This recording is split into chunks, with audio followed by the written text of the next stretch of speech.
दुनिया आगे बढ़ते जा रही है, अब क्या होगा फ्यूचर में? लाइक व्हाट इफ मैं जॉब, आज मैं कोई इंसान हूँ 20 ईयर ओल्ड, मैं जॉब करता हूँ, मैं एआई की हेल्प से आगे कैसे बढ़ सकता हूँ? सो प्रॉब्लम ये है, पहले तो मुझे सबसे पहले प्लेसमेंट कैसे, मैं कॉलेज से जस्ट निकला हूँ, एआई के थ्रू मेरे को प्लेसमेंट कैसे लगेगी? एआई के थ्रू प्लेसमेंट कैसे लगेगी? देख यार, क्या टूल्स यूज कर सकता हूँ मैं जिससे मेरी प्लेसमेंट लोगों से बेटर लगे और जल्दी लगे? वो तब होगा जब प्लेसमेंट्स लगे लोगों का।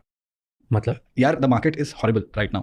प्लेसमेंट्स नहीं भाई देख, अभी साल में 1.5 मिलियन बच्चे इंजीनियरिंग करते हैं, उनका प्लेसमेंट रेट नॉर्मली था 10%, अभी वो गिर के हो चुका है 6%।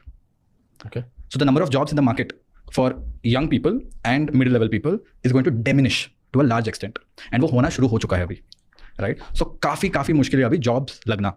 इट्स नॉट अबाउट टूल्स, यार टूल्स तो यूज़ करके ठीक है आपका और शायद थोड़ा बढ़ जाएगा, बट मार्केट बहुत गंदा है। And the reason I tell you, recession तो एक चल रहा है, on top of that lot of companies are not hiring because उनको पता नहीं क्या होने वाला है। आईटी को लेकर चलते हैं, there IT which hires the highest number of people in the country, ठीक है, करेक्ट?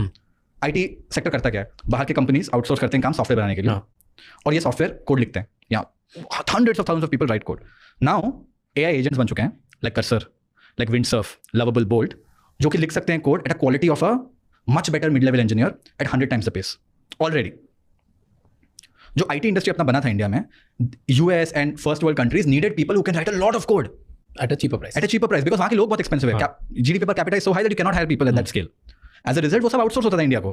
अभी जो कोड है वो ह्यूमंस को आउटसोर्स करने की जरूरत ही नहीं है, because AI can write most of the code already. I am not quoting this by the way. Anthropic का जो सीईओ है उसने बोला by end of this year 90% of the code will be written by AI, and very soon almost all the code will be written by AI.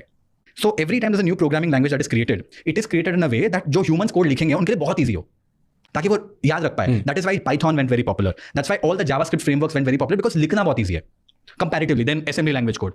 जब AI लिखेगा, AI को तो भाई इंग्लिश नहीं समझता है, AI doesn't care if it is alphabets, characters, words. तो AI को बोलेगा write me the most efficient code and write me the code in the fastest way possible. So it will create a own programming language which you or me cannot understand. AI जो language समझता है वो human को नहीं समझता है, वो English नहीं है, तो programming में भी वही होगा. So an engineer today जो US में बैठता था, मैनेजर सब US में बैठते थे, उसका काम जो था वो लोग आउटसोर्स करते थे, and यहाँ से used to get a lot of people at very low cost to write code. Yeah. That will be an AI agent. Why do we need humans? वो जो वहाँ बैठ रहा है उसको 250K मिल रहा है to manage 20 people. He'll manage 20 agents. Okay, सबका जॉब नहीं जाएगा, but maybe you need 10 people because these companies will also adapt AI. So coding का सीन वो है।